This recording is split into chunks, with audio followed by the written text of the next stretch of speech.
ద్వేష భాష ఉన్నదని చెప్పి రేవంత్ రెడ్డి గారికి ఇచ్చిన Harvard university Kennedy school certificate రద్దు చేయడం అని ఈమెయిల్ చేయడం అంటే నిజంగా ఒకంత హాస్యాస్పదమే.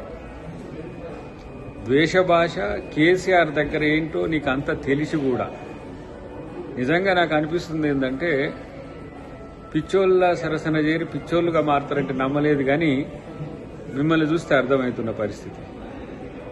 రేవంత్ రెడ్డి గారి మీద అక్కసు ద్వేషం ఉంటే కేసీఆర్ ఫ్యామిలీకి ఉంటుంది, మీకు కూడా దాన్ని వంట పట్టించుకుంటుంటే ఆలోచించాల్సిన అవసరం ఉంది. ఇప్పుడు కేటీఆర్ ఏం చెప్తే అది, ఏం చేయమంటే అది చేసే ఈ తరహా సబార్డినేషన్ అవసరమా? ఎవరో రాజకీయంగా అవకాశాల కొరకు వెంపర్లాడేటోళ్ళు ఏదో అలాంటి చేస్తారంటే ఆ స్థితికి ఆర్ఎస్ ప్రవీణ్ కుమార్ కూడా మిత్రుడు చేరిండంటే ఒక ఇంత హాస్యాస్పదం అనిపిస్తున్నది.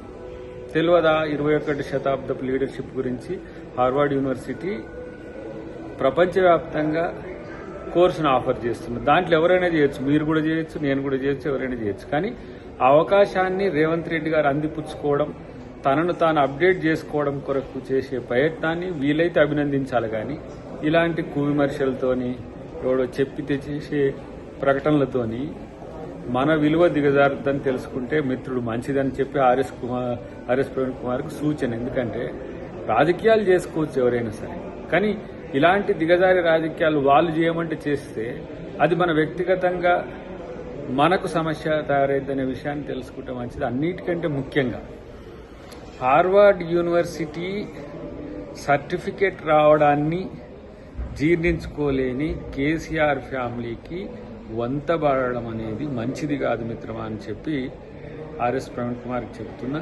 ప్రత్యేకించి ఈ పరిస్థితిని మీకెందుకు వచ్చిందో కూడా మాకు అర్థమవుతున్న పరిస్థితి. అంటే వాళ్ళు ఏం చెప్తే అది చేయాలి, అట్లా ఏం చెప్తే అది చేయాలనే పరిస్థితిలో మన వ్యక్తిగత విలువలను కూడా తాకట్టు పెట్టాల్సిన అవసరం లేదు. డెఫినెట్గా హార్వర్డ్ యూనివర్సిటీ కాదు, ప్రపంచవ్యాప్తంగా వస్తున్న అభివృద్ధి తాలూకు అంశాలన్నింటినీ కూడా ముఖ్యమంత్రి గారు ఆకలింపు చేసుకోవడానికి అవకాశం ఉంది. దాన్ని మీరు ఈరోజు ఆలోచించి ప్రకటనలు చేస్తే మంచిదని చెప్పి తెలియజేస్తున్నారు.